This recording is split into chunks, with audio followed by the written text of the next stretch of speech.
it's Ivy Slater, and you're listening to Her Success Story Podcast, a show where gutsy businesswomen share their success journey.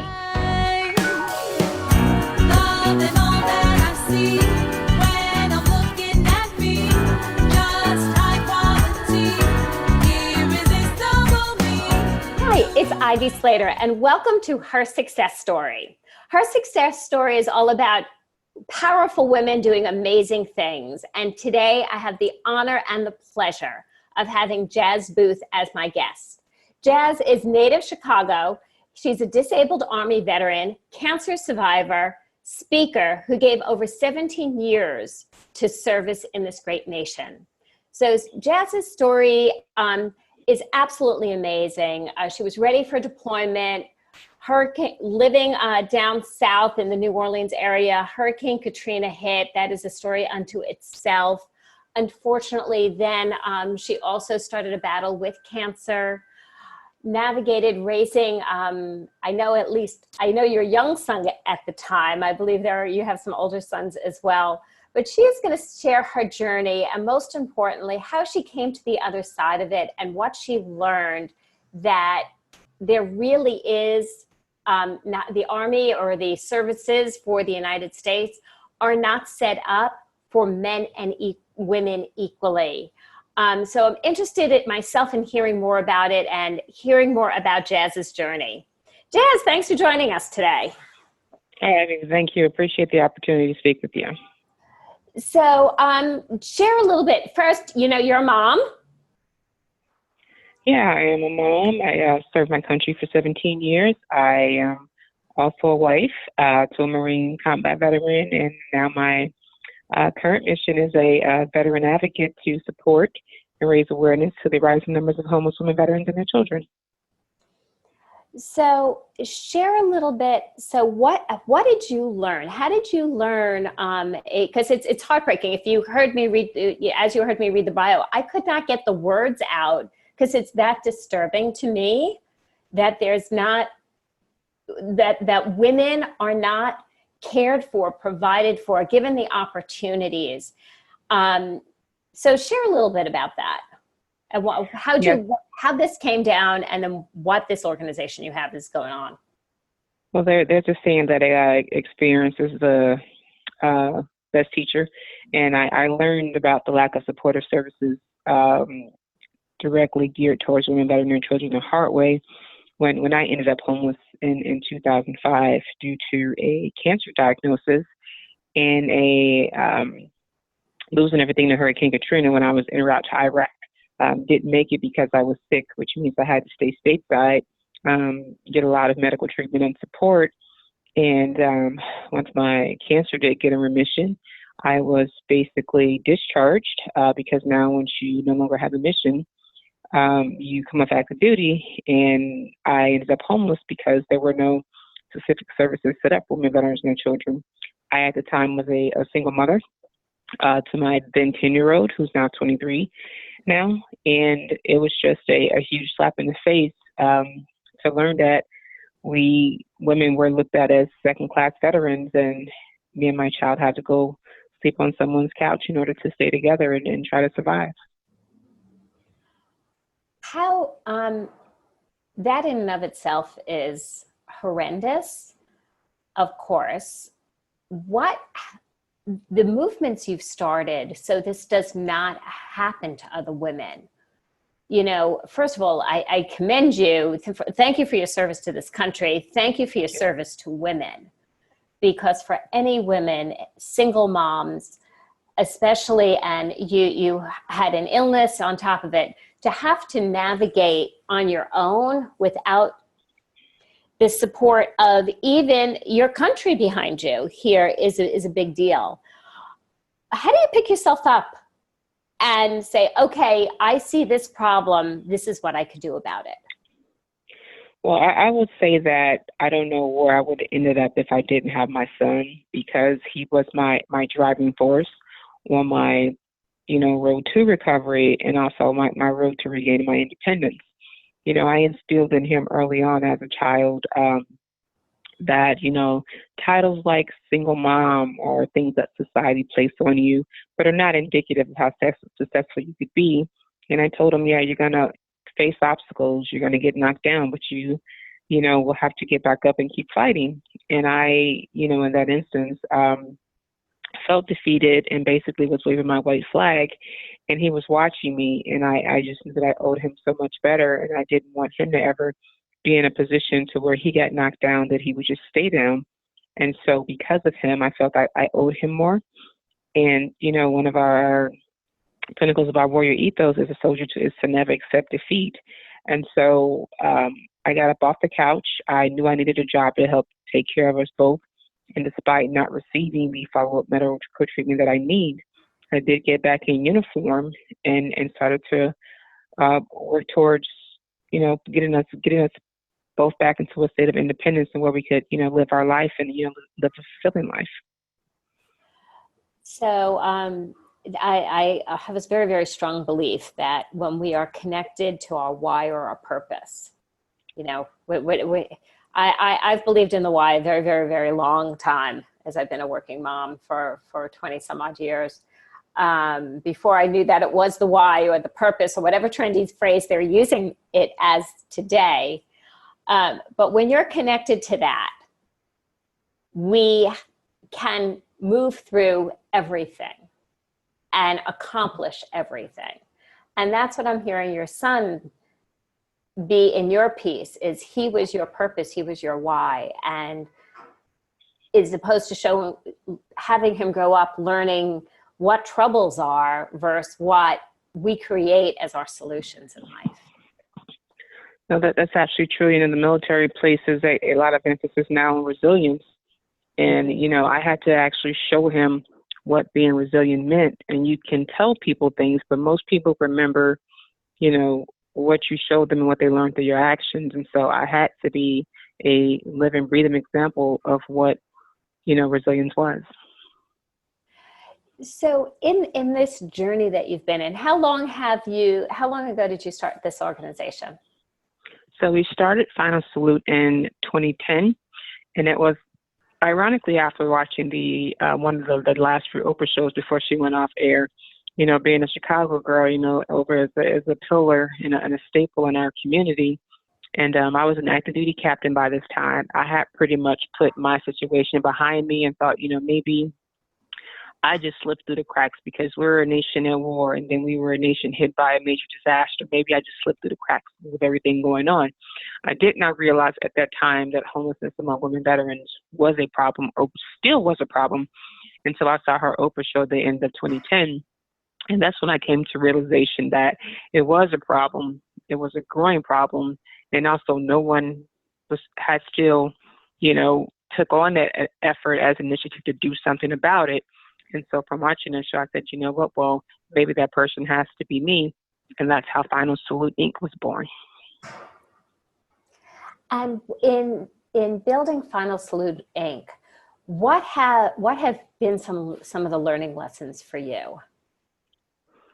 Well, I think that they say, a lot of nonprofits fail within the first 2 years or whatever. And I think a lot of that is trying to, look bigger than what you are, and also trying to have, too many missions, outside of your main mission. I saw that the main thing that was lacking was specifically was specifically housing for women, veterans, and children. And that's what I decided to focus on. Many people don't look at a nonprofit as a business, but it is a business. It's a business with a specific mission. It's not a money-making business. It's a solutions, business. And so I focused on one solution, and I believe that's what, contributed to our longevity, is to not, look at shiny objects and just continue to focus on the mission at hand, and always put, your mission first. We've done great things since we started in 2010. We've supported over 5,000 women, veterans, and children over 30 states and territories, and provided over 13,000 days of transitional housing. And that's all without, federal funding. We do have great support in, marketing campaigns, giving campaigns, and also corporate partnerships. But we are not a government-funded organization, which is, kind of weird in the grand scheme because because the VA refers more people to us than any other source, but they do not support us financially. So I'll always say a nonprofit, I agree with you, a nonprofit is a business, and it's transactional in so many ways.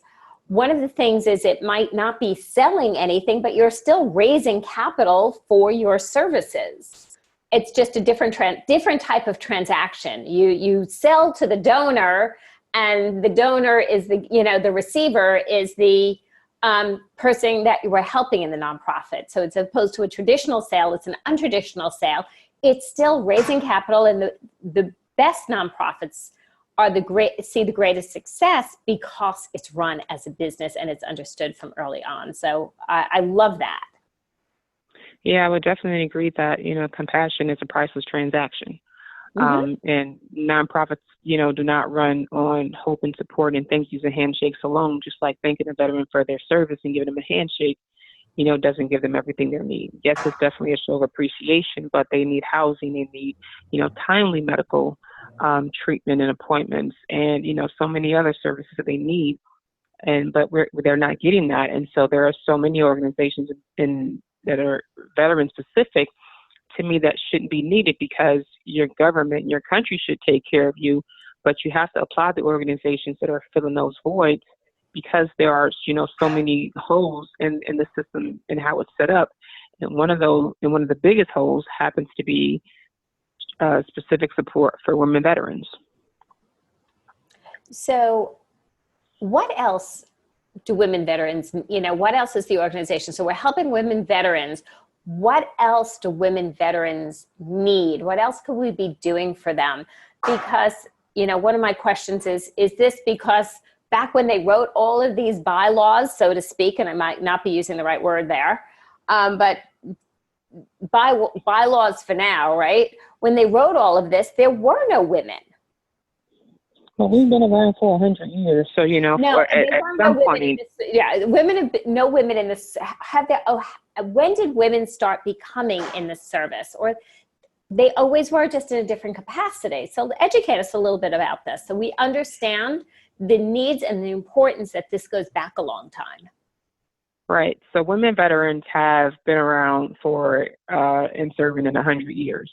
Now, granted, when the VA was created, we did not specifically, have a lot of combat roles or a lot of combat time. A lot of us, when we early entered on, were, nurses and support staff. But however, it's been 100 years. So how long does change take? For me, and for instance, when I came to my situation, they told me to go get welfare and food stamps because they saw me as a woman with a child as opposed to a veteran with specific needs. To answer your question, what do women veterans need? They need everything that male veterans need, but we do have gender-specific needs, just like male veterans may have gender-specific needs. But those needs are being met or not being met. A lot of those needs are being dismissed because we were not seen as serving in combat or having the same level of sacrifice, as our brothers. There are a lot of women that are buried in Arlington National Cemetery who lost their lives in Iraq and Afghanistan, and people don't realize that. So we raise our right hand just like our brothers do.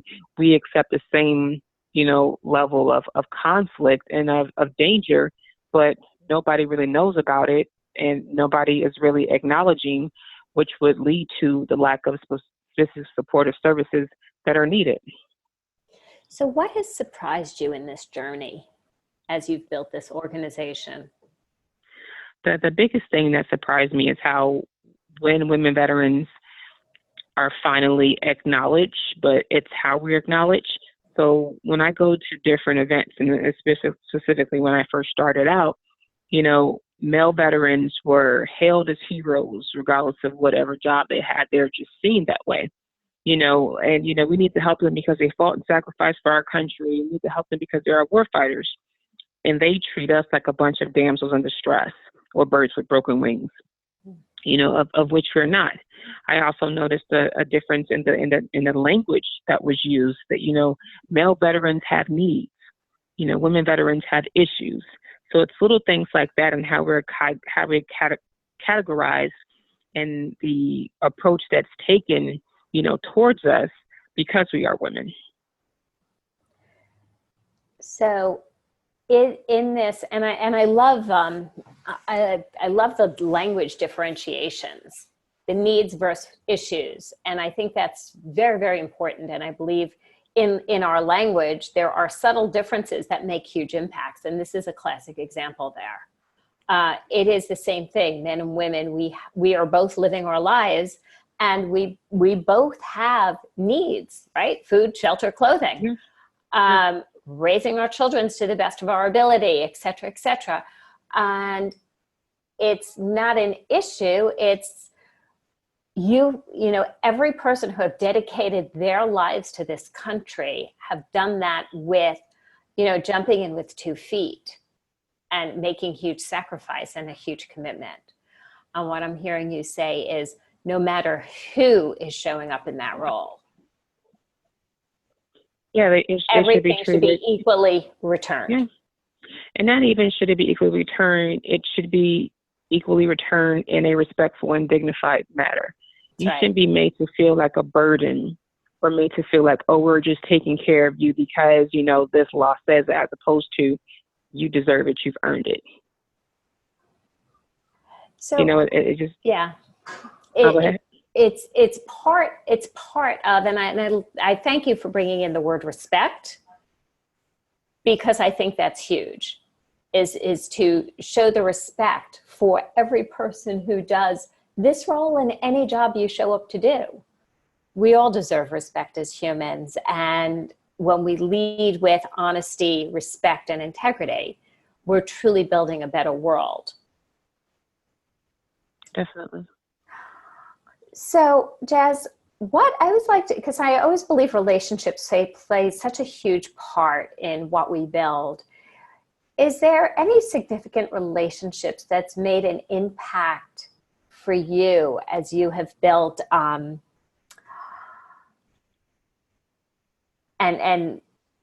in your journey? I almost want to ask twofold: in your journey as well as you have built this organization? I would say the biggest relationships are those that I have built with other women veterans, and, that I have been, able to encourage them, that their service does matter, and also that their voices matter. We created a signature event called the Miss Veteran America competition, which gives women veterans... Say that slowly for a second. I want to make sure we all catch it. Okay. So we created a signature event called the Miss Veteran America competition, which is a national platform led by women veterans that advocate specifically for the unique needs of women veterans. So we're not, going out and, telling some celebrities, go champion for us. We have to champion for ourselves. It's great to have that celebrity support, but I think people also need to hear, from the people that are impacted by these, these voids in our supportive systems. So these women are from all over the country, from all different service eras. There's no age, weight, height or service restrictions or anything like that, and they go out locally into their neighborhood. So although they have signed up because they want to support Final Solute's mission, they are becoming champions and advocates locally, because that's where change happens. And that has been great, because now they're saying, yes, these are things that need to happen. And, through my own experience, I can tell you what's missing and how to fix it, as opposed to, some tests from some company that's been, drafted by the government to go write some report. I am the report. So let me tell you what needs to happen. Nice. And any tips or advice that you have for our listeners out there of when you commit to an organization, what the differences that getting involved in a nonprofit and learning more about Final Salute? I will just say that, specifically for me, I think, well, there's a thing that says, historically, it's always been women who have had to bring about change for women. But it doesn't mean anyone can get involved. But I would just like to say, you have to be the change that you want to see in the world. And if something is broken, you know, I don't think that sometimes we often look at who we are as people, you know, because when I started off, I was told, well, you're not famous, you're nobody, you're not a celebrity, nobody knows you, you know, why would they want to give you money? And it's like, well, you know what? I am going to become someone that people know and trust, and I'm going to put in the work that's needed. So it's not always about, you know, who you are. You know, it's about what you can bring to the table, what your passion is, and how you can, you know, and get others to believe in what you're trying to fix, and let them know that yes, you can help this too. You can be a part of this change. You know, when I used to start talking, you know, to groups, maybe 5 or 10 people would show up, and I will keep that same level in that small conference room as if I was talking to Carnegie Hall. So yeah, so maybe it's only 5 or 10 people. I know sometimes people get, you know, discouraged by numbers, but you never know who those 5 or 10 people are. And that's happened to me quite often, where someone was sitting there from a major corporation and presented me with a huge check, or follow up with me to help me. So don't get focused on just, you know, small numbers, or thinking that, you know, I'm not going to be able to make a bigger impact. You know, you just have to continue to fight and work at it. But I just believe, you know, anybody has the capacity to make a difference. We live in one of the greatest countries where you don't have to ask permission to make a difference. You just have to give a damn. Love that. And it's so true. You have to give a damn. And I love your tip more than so much. And I truly believe in it. People do worry, you know, as speakers, well, how big is the audience and how many people are going to be there? It doesn't matter if there are 5, 10, 50, 100, 500, or 1,000, because it just takes one person and one connection and one relationship that will make the huge difference in all of it. Yeah. So Jas, how do people learn more, stay in touch with you? Yeah, so they can go to our website. If you want to learn more about Final Salute Inc., it's www.finalsaluteinc.org. If you want to learn about Miss Veteran America and the sponsorship opportunities there, it's www.missveteranamerica.org.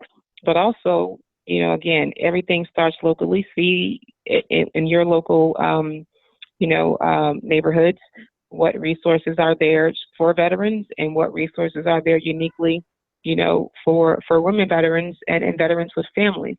Because once you can able to identify those voids, then you can reach out to your local politician representative and say, hey, I've noticed that we have a hole here. You know, what are you going to do about it? And hold them accountable for it. Love it. That is the best advice. So get involved. Keep your eyes open.